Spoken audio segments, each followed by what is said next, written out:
They say don't get too close to the fire. I might get burned a little, but I don't mind. I need your love. Baby, I need you. What's up, y'all? This is Britt Jones with Throwback Country Music. I am so excited. I'm at Grandaddy Mimm's in Blairsville, Georgia, with singer-songwriter, recording artist Tommy Townsend. Tommy, thank you for joining the show today. Man, thank you for having me. Yes, we're excited. I've been looking forward to talking to you. I know you got some really cool stories. Yeah. And I'll explain to everybody, if you hear noise in the background, there are people here at Grandaddy Mimm's. Grandaddy Mimm's Distillery, Moonshine at its finest. But before we get into the distillery and what you and your involvement here, I want to talk about your music career, and just, so we'll start from the beginning. What got you into music in the first place? My dad played music. He actually played here in Blairsville, a local square dance band with my cousins, and there's an annual festival that goes on here every year called the Sorghum Festival. Uh-huh. My dad used to play at the square dances with my cousins, and then I got old enough, and I can never remember not loving music. I guess the first time I heard it when I was 4 or 5 years old.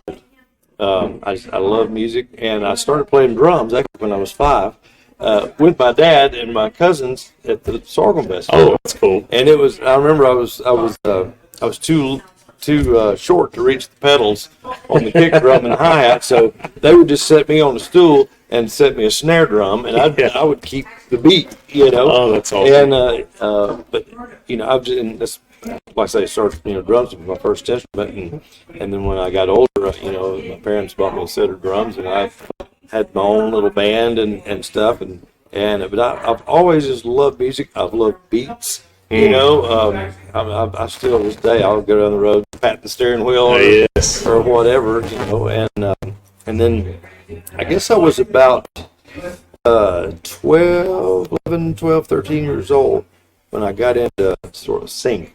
And how that come about was I was playing drums, and me and a couple other friends of mine here was going to back this girl at a talent show. So we practiced with this girl 4 or 5 times. It come time to do the talent show. Somehow she backed out. I don't know why. I can't just like keep saying I'm a young kid, in middle school or whatever. So it's like for some reason I was like, well, I'll sing a song. And I was singing and playing drums, and then about that time, I said my mom and dad were big music fans, and so I remember we went to see Waylon Jennings in Gainesville at a place called the Georgia Mountain Center. Oh yeah, I used to go there all the time. And I think it's part of maybe Bernal College. It is, or something. yeah. But anyway, I remember seeing that show and just the energy of Waylon's music, and everything. And how old were you about this I was time? about around 12 years old. Okay, yeah. And just the energy of his music, and then mom and dad bought me a bunch of his records, and then I got into Hank Jr. and kind of the outlaw. Oh yeah, I always loved that and the energy of it. And then in high school I had my own bands, and met Waylon when I was about 13 or 14 years old at Lanierland in Cumming, Georgia. Oh, I used to go there all the time. Yes. Yeah. Yes. So, and Hell's Angels did security. Did they? At that time. And my dad was talking to one of them, and he goes, well, bring Tommy down here after the show. He loves kids, and I'll take him back there and meet him. And I stayed back there, I don't know, probably 30, 45 minutes. My mom and dad was getting worried because at that time, I don't think Waylon had the best reputation in country music or whatever.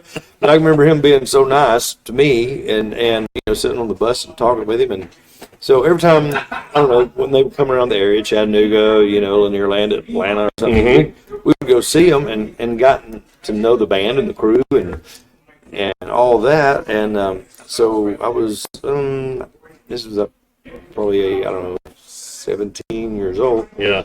I'd given them a tape or whatever. And so when I was a senior in high school, Jerry Bridges, which was the band leader at that time, and bass guitar player, and was producing Waylon's records at that time, took me in the studio in Nashville to record some stuff. And and while he was doing that, Waylon was hanging around the studio, and so he'd be in the lobby on his poker machine. He'd like give some orders and just because he was there. Yeah. And and then later on, Waylon and Jerry got involved, and they co-produced the record on me, and up until the mid '90s. Yeah. And I had, and my family had moved to Nashville in '95, and did that, and then not long after that, Waylon, started getting not feeling well, and then he passed away in 2002. So that record just laid around. Waylon was playing and singing on it, and all this, and so I guess it was 2021. My manager and good friend Craig Campbell, not the singer, but Craig Campbell in the music business, was talking to Chuck Rhodes, and Audium Records was signing some new artists, and so he had got me a meeting with him, and I thought, okay, well, I'll go down there, and there'll be 8 or 10 people in there, and they'll say, oh, it's good and everything, and then they'll give you 20 reasons why they can't sign you right now. Oh, yeah. So, anyway, but when we got to the meeting, it was just me and Chuck Rhodes and Craig. And so they wanted to sign. I mean, like on the spot, right there. Like they were serious. Yeah, they were serious. Yeah. And we decided, well, we'd work everything out. And so I guess it was in another meeting a few weeks later. It was talking about songs, writing songs, playing, picking out some stuff to go in and cut. And Craig had told Chuck, he said, well, Tommy has an album that Waylon Jennings produced with his bass player Jerry Bridges. And so Chuck's like, you got what? Yeah, I said, I got this record that never was released. And he said, can I hear it? And I'm like, yeah. So I had to dig it out of the basement. That's so cool. And so I took it down there to him, and he called us back in a few days. He goes, can we release this? And I said, well, I'm sure you can. And I said, it was kind of released on a little small label at one time, but it more or less, where I just sell some of the CDs around Nashville or something. But anyway, so I said, yeah, I mean, I think it's a great record. Is that the record? You had it here, didn't you? Yeah, I got some up there. I'll bring one down here in a minute. Yeah, I'd like to show people. But anyway, so I called Jessie and make sure it's okay with her and the estate and everything, and I'll let Shooter know. And Jesse's like, yeah, so go ahead and release that record. So we did. It came out in the single Southern Man came out in 2022. Okay. Yes, and then the album come out later in the spring of 2022, and it's done really well. Yeah. On the streaming sites. Then Record Store Day last year they put it out on vinyl. And it sold out that same day. Oh, that's crazy. On vinyl, because that's making a big comeback. Oh yeah. But, I love that too. But yeah. That record, I'm very proud of, and I had to go back in and do some stuff, it. But I'm very proud of it. And Shooter produced a record on me in 2018 out in L.A. That's out. I'll turn back the clock. And that one I had written some songs on. And so I didn't know. I knew about the one you were going to show us, but the Shooter. So Shooter produced one. Yeah. Shooter produced one. But he's a great producer. Yeah, he's great. And we actually started that record probably 2015 because we were, we toured with Shooter for several years. Yeah. With the Waylon band, because the Waylon band had gotten back together, Right. and I was the lead singer, and so we had toured with Shooter for several years, and so just at night talking and stuff, it was like Shooter said he'd like to produce a record on me. So that's awesome. I guess when Shooter got into the production thing, I guess I was sort of one of the first ones. Yeah, he did. Yeah, and so we put and he got a Grammy for Townsend. Exactly. Yeah, exactly. And so we're talking about maybe him doing another one at some point. Oh, that's cool, man. So that's cool. Yeah, he knows his way around the studio, and he is great. And right. The cool thing about when we cut the record, Shooter always loved my my electric rhythm that I played on a Telecaster. So when we went in the studio to do it, we had some songs picked out, and so he's like, "Let's lay this down, just your guitar and bass and drums," and that's all we did, just those three instruments. Oh man, it was real raw, and so I remember when I was a kid, and remember the song too. I love the song that Gordon Lightfoot did, "Sundown." Oh yeah, and we even cut a country version of that. It's on that record. Oh, that's awesome. Yeah, yeah. So it's it's a little bit different than Gordon Lightfoot. It's got steel guitar and fiddle on it. Yeah, yeah. But yeah.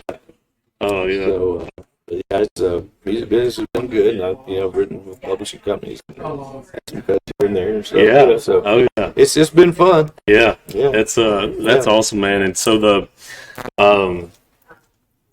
are both albums available online right now? Okay. Yeah, they're on streaming, or you can go to Amazon and buy the CD or the vinyl. Yeah. Yeah. That would be bad. Yeah. I know the record Shooter did. We did that on white vinyl. Oh, yeah. That's awesome. Yeah. Man. Oh, that's cool. But yeah. So his the band that you had traveled with for a while, you were playing with Waylon's original band. Yeah, right there behind you. Yeah. Those guys right there. Oh yeah. I love that photo. Yeah, that's one of the original general leads. And of course, Richie Albright passed away 2-3 years ago. Yeah. I guess. Mm-hmm. And now Jeff Hale is playing drums with us. Jeff was there. Richie was the first drummer. Then Jeff came along and stayed there for several years. And then Richie came back at the very end. And so Jeff, he's back playing with us now. And we don't tour like 70, 80 days a year. We do one every once in a while. Yeah. That type thing. So, but you do stay busy. I mean, yeah. Didn't you do the Outlaw Cruise? Yeah, we've done that several times. Yeah. We haven't done it in a couple of years. We actually did it. Last time we did it was right before the pandemic. Matter of fact, it was kind of started. We were out there and didn't know what the world that was. That is crazy. What is that a fun cruise? Oh yeah, man, it's great fans on that thing, and the fans just love music, and it's people of all ages. From 20 to 75. It's a wide range of people that like music. Right. Oh yeah. That's if you go on one of those cruises, that the fans are, if they're going to go on a cruise, they're going to buy tickets to go on a music cruise. They're real fans. Yeah, it's like a rolling or like a floating country music festival. So, luckily nobody fell overboard. Yeah. I know of anyway. But it was a lot of fun. Then last year, not 2 years ago, I guess we did the country cruise. Oh, okay. Yeah. With that's a big one. That was a big one. With T. Graham Brown, T.G. Shepard, and the Gatlins, and who else was on there? John Barry. John wasn't on that particular one. But what was so cool about that was a lot of those artists is the artists that I grew up listening to and idolizing. Oh man. There was a ton of great talent. Jimmy Fortune from the South. He was on there. Oh yeah. Chuck Mead? Yeah. He was on there, and I did his jam with him. That's cool. That was a lot of fun. Yeah, I bet. And but T. Graham Brown, he's become a friend. Oh and, man, he is a good dude, and he still sounds incredible. He sounds amazing. Yeah. So I actually, matter of fact, the night when he got to be invited to be a member of the opera. Oh yeah. I texted him and told him congratulations. Yeah. Yeah. He's deserving of that, man. Oh yeah. I think that I loved hearing his story. He had come on the show a few weeks ago, and he was talking about him and Keith Whitley were really good buddies. Yeah. And so, he's awesome, and he's got a new album coming out and a book. He's got a book. Yeah. Oh, okay. Yep, it's going to release later this year. I think he said it's called. It's a play on his song "Tell It Like It Used to Be," but it's something like that. I can't remember exactly right now what the title is, but I'm sure it'll be great. Yeah, is the album coming out, the one he did in Muscle Shoals? The bluesy one? Or the something? blues, Yeah. the soul from like the '60s. Yeah. Yep. So, but he's a good one. Yeah, we had fun on that cruise, and so he's working on doing another one at some point. Oh yeah. What you got going on this year? I think there's a big show in Franklin, right? Yeah, in April the 5th, the Waylon Band, we call it Waymore's Outlaws now. It's kind of a combination of the Wailers and the Waymore's Blues Band, the big band that Waylon had before he passed away. It's a combination of those, so we call it Waymore's Outlaws. But we're playing at the Franklin Theater, Franklin, Tennessee. Yep. April the 5th, and working on some more stuff. I got pretty much up through May booked up. Some in June. Some of them are just acoustic shows. Yep. Some of them are for my own band that I'm doing. Oh man, all that. So yeah, it's getting to be a pretty. It's on the Southern Man album. It's out now. It's called Lesson in Loneliness. Okay.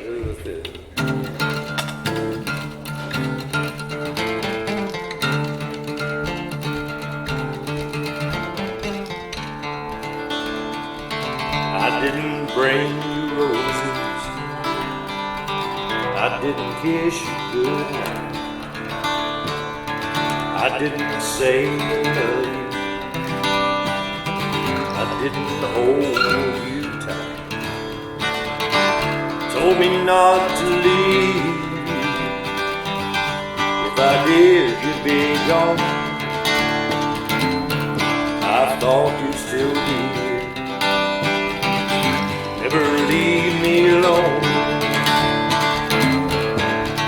You gave me my first lesson in loneliness. You taught me how to cry. You gave me a lesson I won't forget, even if I try. I should have held you closer and tried my best. Been there when you needed me. Gave me a lesson I won't forget. Lesson loneliness. Lesson loneliness.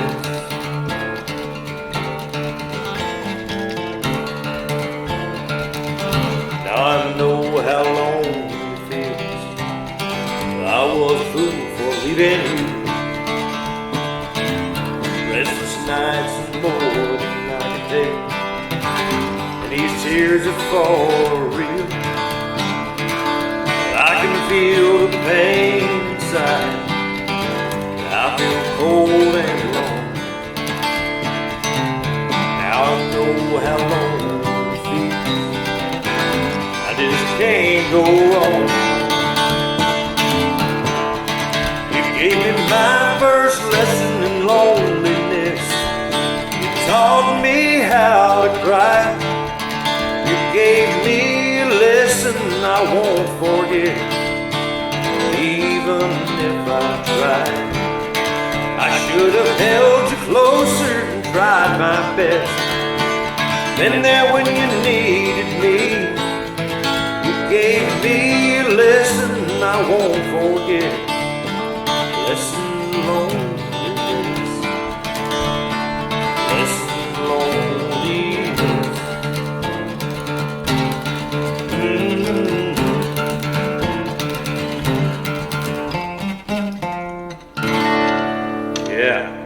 go. You know, we are on the stage right now at the venue, but tell us about how this came about and Goodness, this came about actually several years ago. The idea. I was out in Texas with a friend of mine, and he started talking about old bootleggers is out there. He lived in California, but he was born in Texas and was there till he was, I don't know, 8 or 10 years old. Yeah. Talking about old bootleggers. I said, yeah. I said, my grandfather was a famous bootlegger back in North Georgia. And he said, really? And I said, yeah. And so anyway, he's Jack's a financial guru and been on these financial magazines and stuff. And so just one thing led to another, and he was talking about my grandfather and everything. And I said, he said, can you get your hands on the recipe? And I said, I don't know, maybe. I said, why? And he goes, he said, he said, there's a lot of money in the alcohol business. And he said, so possibly, he said, if you get your hands on the recipe, we could find a distillery to make it and a distributor in Georgia. He said, I'll help you kind of get it started. And, neither here nor one drink. Yeah. That's what's funny about it. So I was like, this sounds fun. So we were sitting at the airport in Lubbock the next day, and he was getting ready to fly back to L.A., and I was flying back to Nashville. And I said, are you serious about that? And he said, yeah. So it was my mom's father. Oh, nice. Over in Young Harris, which is the next county east here. And so when I got back to Nashville, I called my parents and asked my mom, I said, you know anything about Mimmy's recipe, moonshine recipes? And she's like, I was the youngest one. She goes, said he never let me around the stills or anything, and she said, but I do remember like going to the barn with him and my uncle and asking what that sour smell was down there, and they said, oh honey, that's to feed the hogs with, and she said, sometimes people come in all hours of the night buying liquor and stuff, and but there's a whole big story behind him, and he helped a lot of people, back in the day. He's politicians. He gave money to churches. He gave money to people that maybe couldn't afford Christmas or clothes or shoes or food or whatever. And he helped churches, driveways, keep their cemeteries up. But anyway, so I just kind of mentioned it to her, and she asked me why, and I said, well, it was, just the idea. And she's like, I don't know, because my mom never did drink a drop, or my dad didn't either. And so anyway, she wasn't too keen on the idea. Right. But anyway, one thing led to another. And so we found a distributor, put it out, and then we found a distillery there for a little while to make some of it for us, Yeah. And so we actually put it out and, a little bit in like 2013, something like that. Not, not much. But then we put a distillery, because all the laws were changing in Georgia and as all the other places. So we put the distillery here in 2016, and did a few cases a month. And at that time, you could only sell it to the distributor and do tastings. Well, as it went along, the laws were changing, and then it got to where we could like sell a bottle per person per day, and then it got to where we could sell 3 bottles per person per day out of the distillery, and now I think it's like 6 or something. So if you probably buy more than 6 bottles, you probably got problems. Which happened party or something, but. And then we're distributed in 6 states now. 6 states. Yeah. So it's Georgia. We're in Georgia. We're in North Carolina. We're in Florida. We're in Kentucky, Illinois, and Arizona. We got Arizona from the Outlaw Cruise. Isn't that something? Actually, yeah. And we got more states that's interested in it. We just want to, we want to try to, build a graduate, because you don't want to get. Because we do it in small batch. Oh yeah. And we don't want to get too big for what we're doing. Yeah. So, and we do it all in the back. We do. Yeah, it's all here. Yeah. It's all here. Yeah. And So, we, gosh, in 2023, I think we probably sold 17,000 cases, something like that. Wow. And so that's huge. What was just a hobby, Mm-hmm. it became a full-blown business. So now I don't know which one's the hobby, if it's the music or the distillery. But no, it's doing very well, and we got a great staff of people. And, so I could be gone, and it can just run. And it runs smooth. Yeah. The venue, I mean, it's beautiful in here. I love the everything that y'all have done. Yeah. The woodwork. This was an old. This was when I was a little kid. This was it's called Gold Kist. It's like a farmer's mutual exchange or whatever. And I guess it was probably like the 70s, 60s, 70s Tractor Supply. Oh yeah. But I could, like, where we're sitting here, they used to have feed and fertilizer in here. Yeah. And they would take it out that you could back up to that door. Oh, the door was wider. It may have even been like a garage door or something. Yeah. And you could, load your truck right out there. And then, but this is the original beams that was in here, the original floor that was in here. And this building right here was built in the 1940s. Oh, sometime wow. in the 40s. My dad said it was it used to be like a Cotton States insurance building. Oh, really? And then, the Gold Kist was here for several years, and then someone else bought it, and it turned into something else, and we got it. But it's we can put 100 people in here, and we do music. Oh yeah, yeah. And like outside, we turn the loading dock into a stage, and we put about 1,200 people out there. That's been successful for y'all too. Yeah, we do the every last weekend in July, which is hotter than hell. But we do the Mountain Music and Moonshine Festival, and this coming up July will be the third year. First year we had Keith Anderson. Last year we had an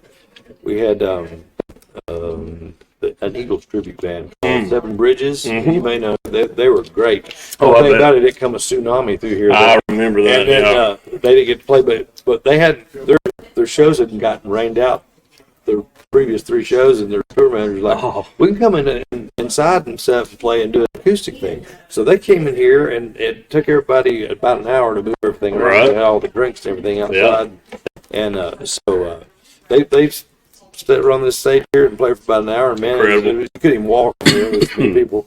But and this year, July the 27th, I think it's the date, we're having Wade Hayes. He's the headliner. Yeah. So he's a good guy. Yeah. I got to know him some, so we're excited to have him. Old enough to know better. Yeah, and dang, a good guitar player. He is a great guitar player. And so we're excited to have him, and then we're opening up another location over in Dawsonville, Georgia. Yeah. Probably in May. Okay. So we'll be able to have music over there too. And y'all been working on that. We've worked on that about a year. Yeah. So that's all coming to be, and so we'll be opening that probably mid-May. Oh, that's fun. Over there, so it won't be near as big as this, but I think it'll do very well. Oh, it will. It'll definitely do great over there. But yeah, we got about 10 different moonshine flavors. We do a whiskey and a vodka and a sorghum rum, sorghum cane. I've had it. Yeah. Yeah, I've had. It's a spiced rum, but it's just different. I liked it. Did you? Very much. Yeah. Let's see. I have had. Well, I've done the vodka a few times. Yeah. I've done the whiskey. Yeah. And what you have a flavored? Yeah, peach whiskey. Yeah. Yeah. I've had that. Yeah, that's one of my favorites. And I've had the is it citrus or what? Yeah, citrus vodka. Yeah, I've had that. We as have well. one called raspberry guava. That's a different one. I don't know if you know that. I have not, but I did. Yeah. I tasted it. So Yeah. it's real good. But we got anything in the moonshine. We got everything from 140 proof down to 40 proof. So something for everybody. But yeah, it's done really well, and Blairsville is, and they've supported us 110%. Oh yeah, man. So it's what do you call it? License or certified agriculture? Yeah. Through the Georgia grown thing, because we try to use all Georgia products. We use local corn. The sorghum cane. We source it all locally. Yeah, that's a big thing here in Blairsville. Here, yeah, and we try to support everybody local and do all that we can. That's even better. And carry on my father's traditions of doing good for the community. And y'all do tours at the distillery? Yeah, we do tours and tastings. Yeah. And I think we do those on Fridays and Saturdays. Okay. We do tastings anytime, but the distillery tours. Right. Fridays and Saturdays. I think you can go online to granddaddymimm.com and sign up for that. And you'll see that on the screen, the website, and all that good stuff. Now, to get in touch with the music side, is there a website for you, or do they go through the... No, you can go through granddaddymimm.com or TommyTownsendMusic.com. Okay. You can get in touch with us there, and then all my social media, the Instagram, Facebook, and... Really excited, Tommy, to taste test 2 samples of this. Yeah, we'll get to Adam's over there behind the bar. We'll get him to get us a few, make us a cocktail. I tell you what, I like just the moonshine on ice. Oh, yeah. But I did the sorghum rum, or not sorghum. Is it sorghum rum? Yeah. Yeah, on ice. Yeah. That was good too. Yeah. So, but man, it's been such a great time hanging out. Oh yeah, thanks for coming by. Signature cocktails. Signature cocktails. What are we drinking? Today we got Mountain Mama here on my left hand. Yeah. We got Dirty Hillbilly on our right, two of our best sellers. Yeah. Dirty Hillbilly on our right, we're going to be having Blackberry Moonshine, Raspberry Guava Vodka, topping it off with Blackberry Cranberry Juice. Mm.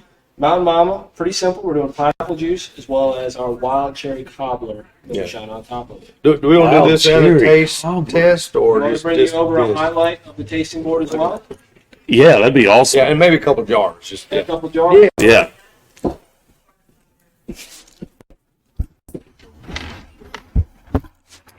I didn't know y'all did like the mix. Y'all did stuff like that. It's funny, and anything you mix moonshine or vodka or tequila, you mix moonshine with. Oh yeah. Oh man, that's good. He didn't hold back. No.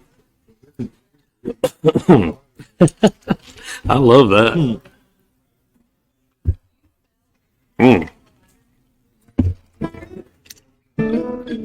Oh yeah, that's good.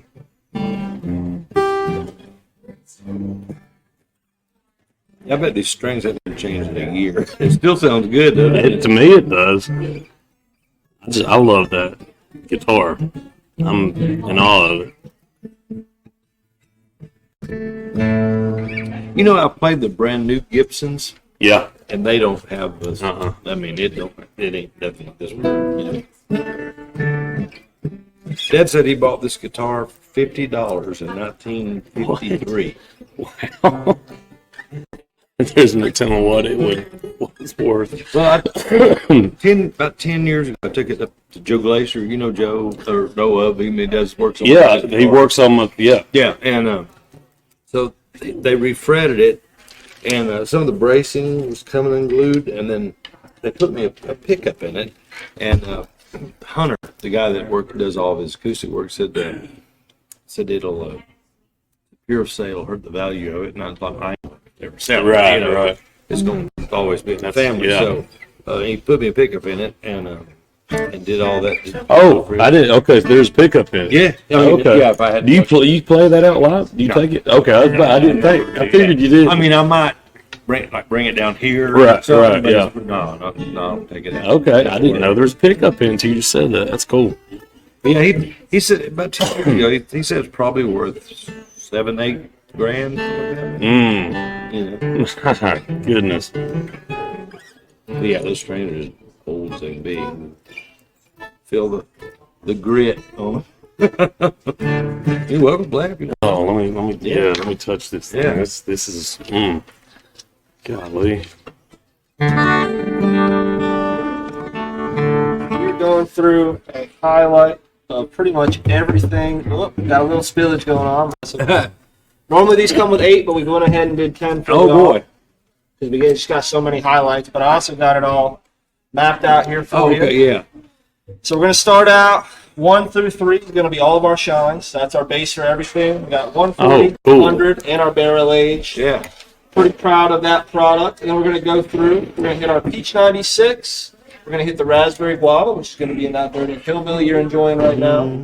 We got our Apple Brown Betty, probably one of our original best sellers. Both of the Georgia Creams, which we can't seem to keep up back here. Yeah. These out these front doors. Where do people? Where do for coffees and stuff? Is that the So the main thing? You put it in your coffee. A lot of people will enjoy it over the rocks, kind of just neat. And Oh. people that bake with it too. We have a guy who comes in, he'll make waffles with it. Okay. Oh, really? I didn't know that. People put it over their ice cream, funny enough. So you can put it really anything you enjoy cream. Okay.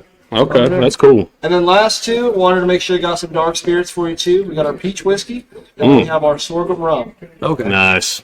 There you go. Enjoy, y'all. And did you guys want to get you a couple jars too? Yeah, just slow. Okay. So one is the mule kicking. Yeah. Is that how it would? Is That's that 140 Okay. proof. That's yeah. And do the customers get to see this? Yeah. Okay. Yeah. Matt, get a shot of this. And so when you come to Grandaddy Mimm's, you will see, like if you do the taste testing, it's got it on there. That's pretty cool. Yeah. Did you get it? Vodka, whiskey, and rum. So Yeah. first one is Mule Kicking 140 proof. 140 proof. Yeah, this is I think it's the highest one out there, and it's there's a guy here, you may know Brock Kelly. Yeah, yeah. He said it makes you take back stuff you never did steal. Now I see him at the fairgrounds a lot. Oh yeah, he's a big country music Yeah, fan. oh yeah, he's a big country music fan. But yeah, y'all want to try? Okay, this is the one. This right, Adam. The next one's the 100. Yep. Next one should be 100. So these two right here are actually the original recipes. Oh. When my grandfather made it, and the family. Yeah. It was around 100 proof somewhere. So, of course, being with the federal government, you got to keep it at 1 proof Right. all the time. So, but the reason we did a 140 was it's people's perception of moonshine. They think it was off the chain strong when it was really, old bootleggers around in the mountains, it was around 100 proof. But the 140, we just catch it out of the still and don't cut it as much. We cut everything with spring water from my parents' farm. Oh.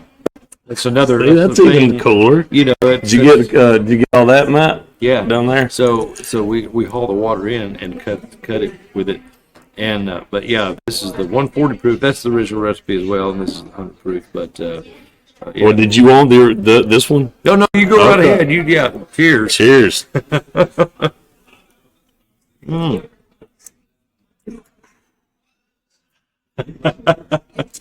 But anything you mix, I like it. or tequila with, you can mix. You can do that. I mean, we got this. Yours is a dirty hillbilly. Yep. And this is a something. But we got 30 or 40 drinks that we do. And that is cool because they do little like mixed drinks. Yeah. I like the I love the real stuff, and I love But the you can tell the that's burn. real moonshine when you drink it, it'll just kind of gradually warm and hit your belly. I love it. I love it. And if you kind of get that harshness on the back of your palate, it's about made Yeah. just right. Yeah. This. But, That's awesome. yeah. So what else we got here? Number 3 is the Barrel Aged Shine, Yeah. 109 proof, and 4.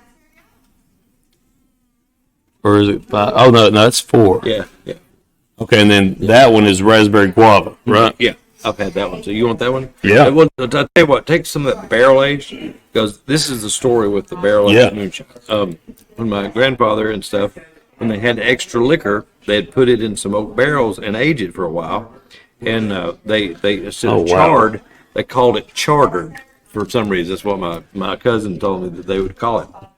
And so a few years ago, we started having extra liquor, and so we put it in bourbon barrels.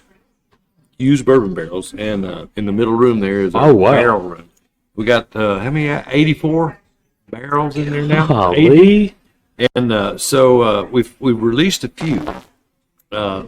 And actually, you can get it at Hiawassee Beverage up there. Yeah. They said they bought a whole barrel a few months ago. Did they They really? bought a whole barrel. We bottled it for them, and some other liquor stores did too. But yeah, I want you to do that one because Okay. But that one to me is really good. All right. Here it is. The Barrel Aged Shine. Yeah. 109. Yeah, we put it in the barrel about 120 proof, and it comes out around 109. Do you get the bourbon notes? I do. Oaky, I do. You know, the oaky flavor and the caramely kind of. I taste that. Yeah. Yeah. Back in. Is there any truth to when you're taste testing to when you take the shot to Yeah. exhale and yeah. Yeah. That makes the burn. That's what I've been. So, I mean, you can have the raspberry guava one too. And that's okay. So this is raspberry I guava. think so. Number 4. I don't see it. No. Oh, peach. Oh, 96. peach. Oh, yeah. That's my favorite one right there. Or do you want that one? No. You go right ahead. I've tried them all. I bet. Yeah. Oh, all right. This is the I'll sip on this drink. peach. Mhm. Oh, I like that. 96 proof. And what we kind of do is set ourselves apart. Man, yeah, that's a high. That's a Is large make it high proof. And that's another one of my grandfather's Oh, okay. recipes. Yeah. The peach. So Yeah, that's rare that you see the flavor that's yeah. there in the 90s. Yeah, exactly Especially right. for Yeah. that. And you get the burn, Uh-huh. and you get the little bit of flavor.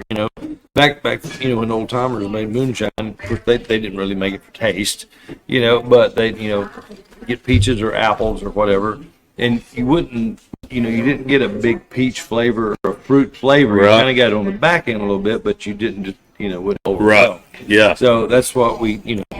I feel like that would be good on ice. Oh, it is. That's my favorite thing. Just on ice. Just put that on ice, and it's great. But we got what have we got? Raspberry guava. Oh yeah, that's raspberry. Try if you want to try that one. That's good. And this is right here. Yeah. I love these little boards y'all got. Yeah, we the guy was actually just in here that made these. Oh, And, wow. Yeah, he was sitting back there, and he and his wife made them from staves, barrel staves. And so when you come here to the distillery, if you want to do a tasting, you get you pick 8 flavors, I think. Oh, okay. Yeah. And that's like all equal to a shot, I think. Is what that amounts to, so we're not going to get you drunk. Yeah. Oh, here it is. Raspberry guava.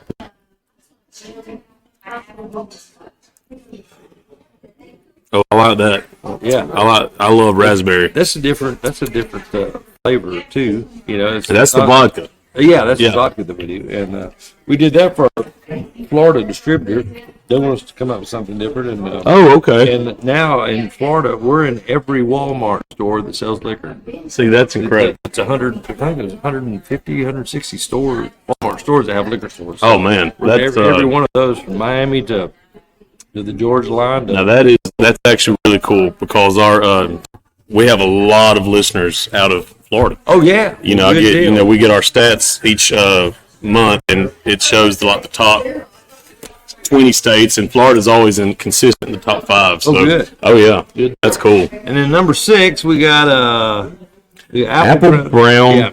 Betty. Now the story behind this. This is kind of like our version of apple pie. Okay. But Apple Brown Betty was my grandmother, which was a great cook. She made this Apple Brown Betty recipe every Christmas. Oh, I remember calling it when I was a little Apple Freddy. But anyway, it was fried apples with cinnamon and sugar, a whole stick of butter, and a fried crust on it. So she'd make that every Christmas. And so we took her recipe and added the liquor to it, and came up with this. now So, that's a great story. yeah. Yeah, So man. about every flavor that we have has a story. I love that. So like And I say, it's a family, like you have, it's a personal story. yeah, it is. It's not something that we just came up with, So See, that to me that makes Granddaddy stand out too. exactly, people are like, well, why don't you do this recipe, or why don't you do that recipe, or why don't you make this flavor? And it's like, no, I want to say true to what my family did and what it's all about. So, That's awesome. yeah, try that. That's a mile in there. Yeah, But this is Apple Brown Betty. put that on a biscuit. I mean, from what Adam was saying, the ice cream thing. I think I want to try that cream on ice cream. I'll let you try all these because, like I say, I'll just stick my drink. I'll let you try all these. I can tell that's dangerous. Oh yeah, that is dangerous. That goes down just so smoothly. Let's see what we got. Number 7 is the cream. Georgia pecan roll. Yeah, this one is my granny used to make pecan pies, and all that. So. Is that your dad's mom? No, my mom's mom. Okay, so Yeah, so she made pecan cream, and then too, remember the Stuckies? Yeah. Oh yeah. They used to have the pecan log roll. There's one on the way to. Yeah, they come. Yeah. And so it's kind of maybe sort of patterned after that, and then my granny Sue's pecan pies. Oh, So were they? You can still taste them. oh yeah, In your mind, yeah. try that one. All right. We made this is cream, and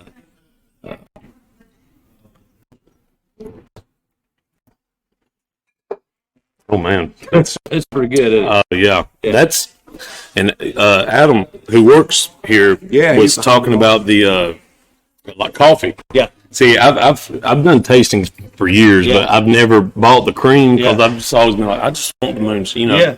But I've never. Yeah. Now I'm getting a little sold on it, thinking about the cream. That's cool. But now this one right here, number 8, this is called the Night Owl. Okay. And this is kind of our thing, but this is the one of the biggest selling mixed drinks here at the distillery. So people got to ask us, man, why don't y'all bottle it? And so we did. It's kind of a caramel macchiato type thing, and so we started bottling it back in November of 2023, and it's become one of the biggest sellers. That is crazy. It's like a 35 proof, like a Bailey's or something like that. So yeah, try that and see what you think. I have to drive Britt home. Yeah. Oh, I love that. That one's taken over the place. Now that would go good with coffee. Oh yeah. I've heard people say that they put it in their coffee. Do you have a process of final approval? Like, do you to get it just right? Yeah, I mean, I don't taste every batch, Right. But the flavors that before the recipe starts getting in production. Yeah, we play with it and toy around with it. Like the cream, you buy that. Right. It comes in a box, a bag, like the wine boxes. Yeah. Except it comes in like 250-gallon wine box, and it already has alcohol in it. So, but what we do is we'll proof down our moonshine to the proof that's in there, like a 35 proof, and so it has our own taste to it. It's not just generic alcohol. And then the flavors that we use is all natural flavors. There's no artificial nothing in any of this. I mean, it's gluten free. Oh. Yeah. See, I love that you're telling all that. It's all natural flavors. It's gluten free. Yeah. And so, if you're allergic to gluten, you try it, and you have no problem with it. But yeah, that's cool. The Night Owl that's becoming one of the. That is delicious. And you can get, like I say, all the liquor stores in Georgia and Florida, Kentucky, and we're just now got in North Carolina, so we're working that stuff. I've seen you at the one in Murphy, North Carolina. Oh yeah. And, then what we got here, number 9 is what? Peach whiskey, 85 proof. Oh yeah. All right, because y'all, it's more than moonshine, y'all. They do vodka and whiskey and rum. Yeah, and that's a young whiskey. We have a 5-year age whiskey, but that's a young whiskey that we put our natural juices in. That's delicious. Yeah. I like that one over ice too. I like to say I'm a whiskey fan, and I love that. Yeah. And then, That's good. and then last but not least was the rum. And you've had Sorghum rum, I have. Sorghum rum, I've bought a whole bottle of it. Yeah. I keep all my bottles too. My bottle of, and Matt's seen it. You know, I have it out there by my fire. Yeah. I have the sorghum rum. Yeah. Sorghum.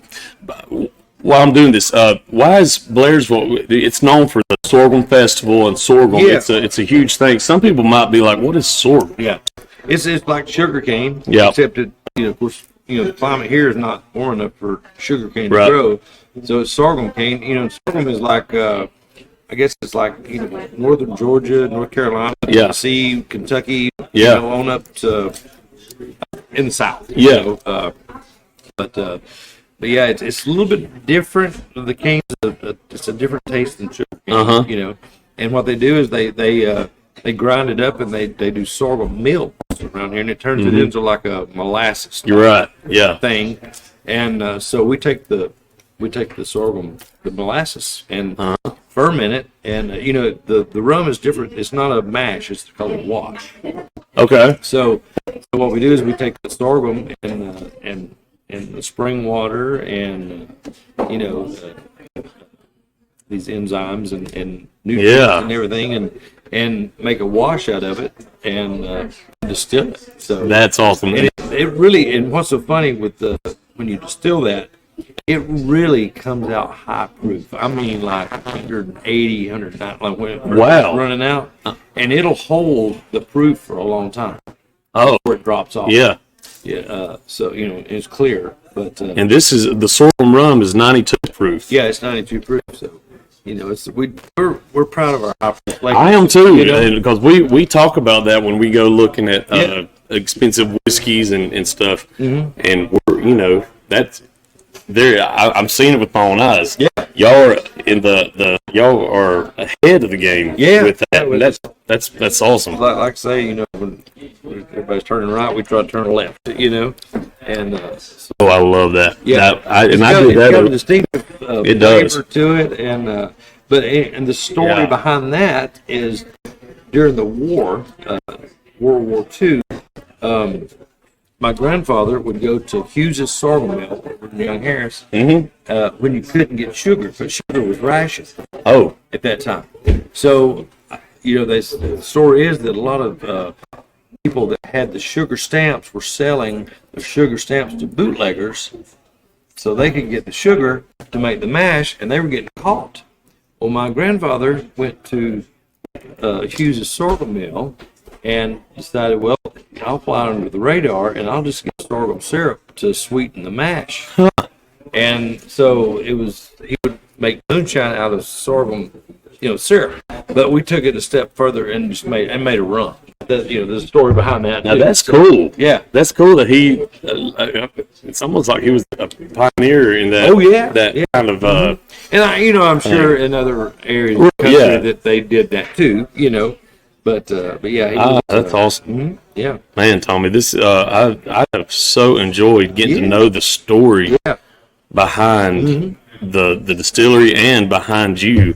And speaking of behind you, I wanted everyone to see this picture of. Tell us who all three are in the big picture. That was Jerry Bridges and myself. Can you get that, Matt?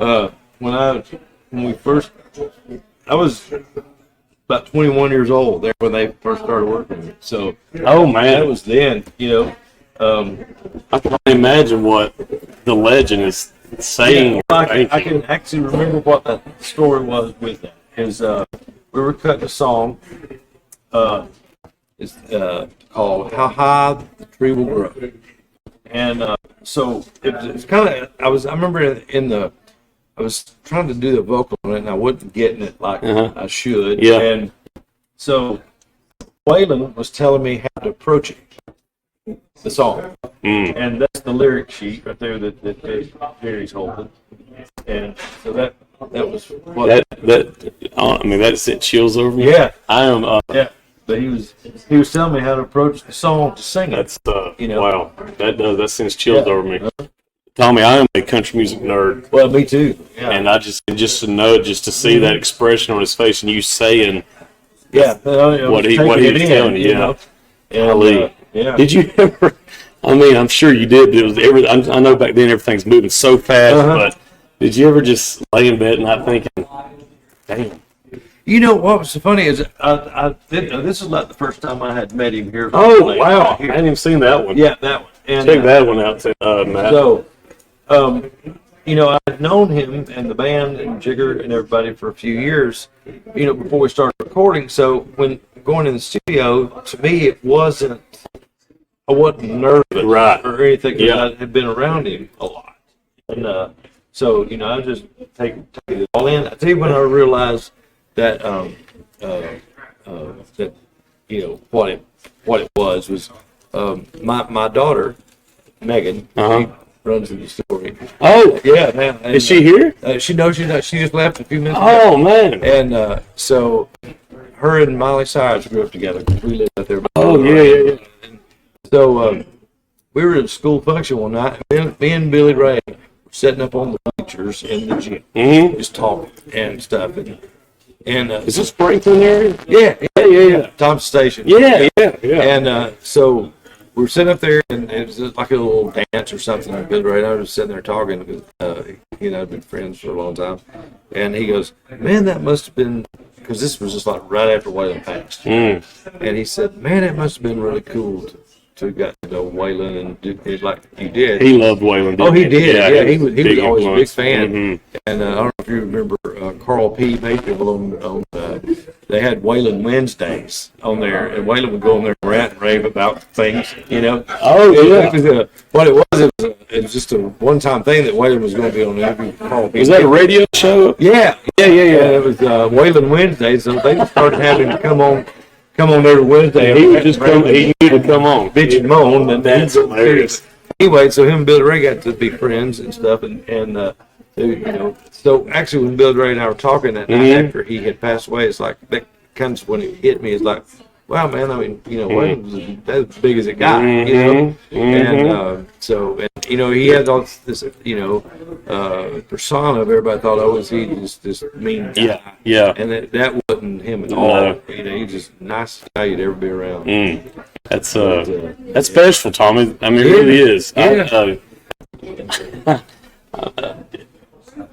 I mean, you know, there's teenagers that are Waylon fans. Oh yeah. You know, they're it's just all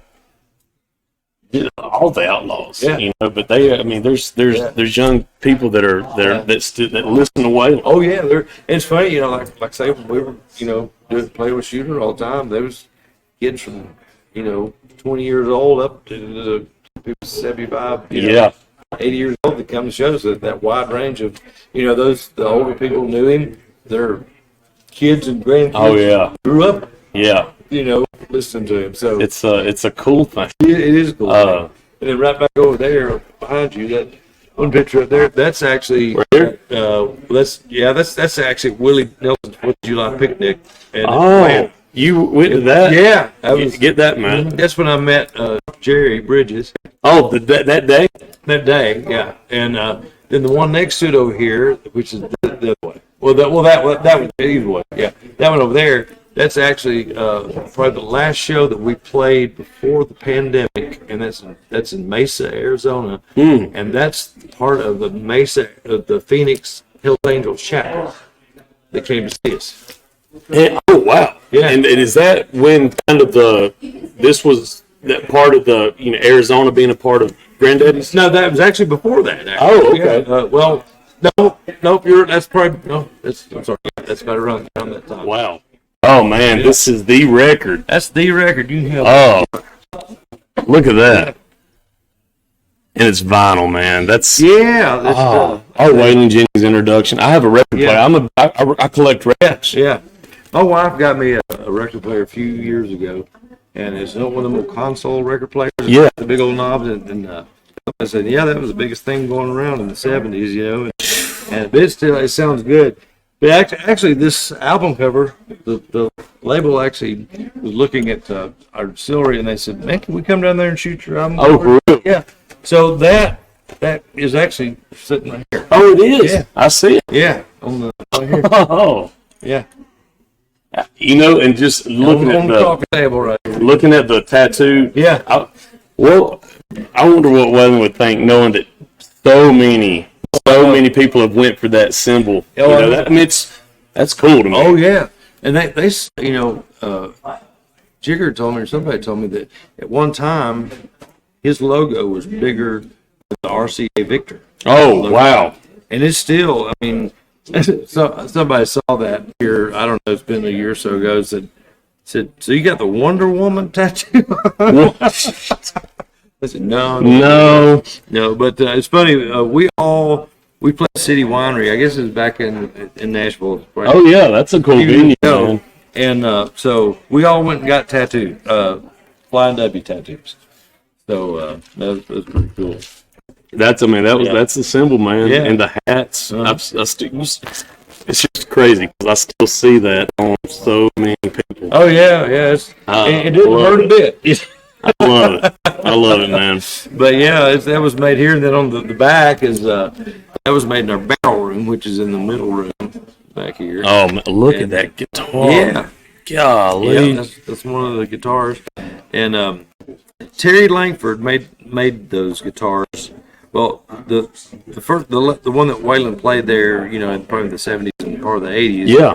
I think I'm telling this right. If I'm not, somebody can correct me. But Richie Albright, Whalers, bought Waylon the guitar, a '53 Telecaster, for $40. And there was a guy that was working at the venue where Waylon was playing out in Phoenix that made saddles and chaps and all that. And I think he was a janitor at that club, and he made that leather cover for Waylon. I think Richie said they paid him $45 to do the cover. What? On the guitar. Wow. And then Terry Langford in Franklin, Tennessee, made the later ones. Terry made the one that that's on the Dukes of Hazzard. He made that one, and then he made like 6 or 8 of them. Waylon played. So, man, but yeah, that's awesome, Tommy. I love the cover. That's a '67 Telecaster. That's beautiful. Yeah. You ever play it still? Oh yeah, I take it on the road. Okay. I play with the Waylon band. Yeah. I take it with me. And that guitar strap, I'm telling you. One time, we played the Alaska State Fair. Oh wow! And so we had to fly from Nashville to Memphis, from Memphis like Seattle, and Seattle and up to Anchorage. So, Nashville's always good to let musicians take their guitars on and take some So I always would put that in a first class closet, Oh man. or whatever. So, but we had got. I remember this particular flight. We had got to Memphis and was getting ready to fly to Anchorage or Seattle, and the guy at the gate when we were going down the jetway said you're going to have to check that guitar. Said the flight is full. Huh. So there's nowhere to put it. Ooh, I wouldn't trust that. Well, I said, usually I put it in the first class closet or the flight attendant's closet, something. And so we unzipped it and showed him what it was. And he said, "Oh my gosh!" He goes, "Waylon used to fly through here all the time. It was so nice." He remembered it and knew about the guitar. And he goes, "This guitar will get on the plane before passing." Wow. So that's cool. They took the guitar, and flight attendants got it. It rode in the cockpit with the pilots. And when we got off in Seattle, the pilot handed me the case, and he goes, Oh, wow. "Nice guitar, man." So I guess they might have been over there playing it. I don't know, but that's kind of a cool story. That is great. But man, it was kind of cool that they handed it to me in Seattle. No doubt. Yeah. Anyway. Tommy, thank you so much. Man, this has been has been a really great time. I'm glad you came. I'm glad. I had fun too. I love hearing your story of music We're in just I do, man. I love hearing about you. I mean, I've heard about you a lot, but now that I've actually got to hang out with you and know your story, I think it's just it's awesome. Well, so just trying to make it through. Well, I appreciate it, and we'll see y'all next time. That's Tommy Townsend. Be sure you check out all the links and go listen to his music and buy his music. Thanks for having me. All right, I'll see you soon. You bet.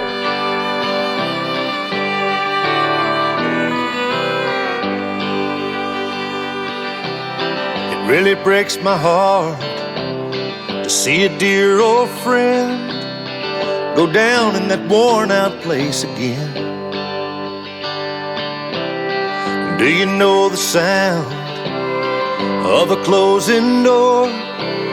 Have you heard that sound somewhere before? Do you wonder if she knows you anymore? I wrapped your love around me like a chain, but I never was afraid that it would die. You can dance in a hurricane, but only if you're standing in the eye.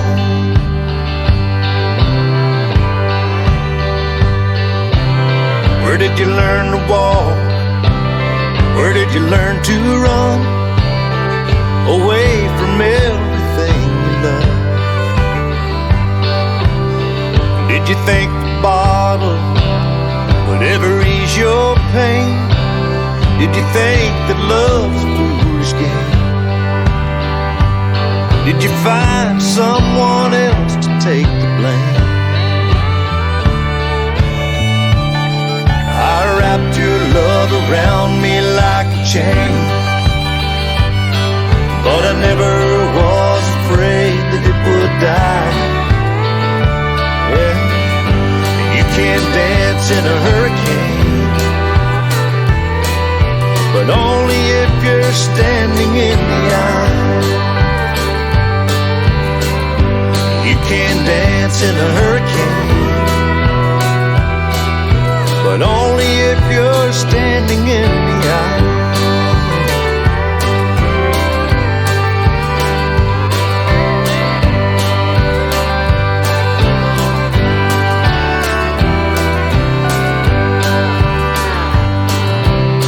I am a sturdy soul, and there ain't no shame in lying down in the bed you made. Can you fight the urge to run for another day? Yeah. You might make it further if you learn to stay.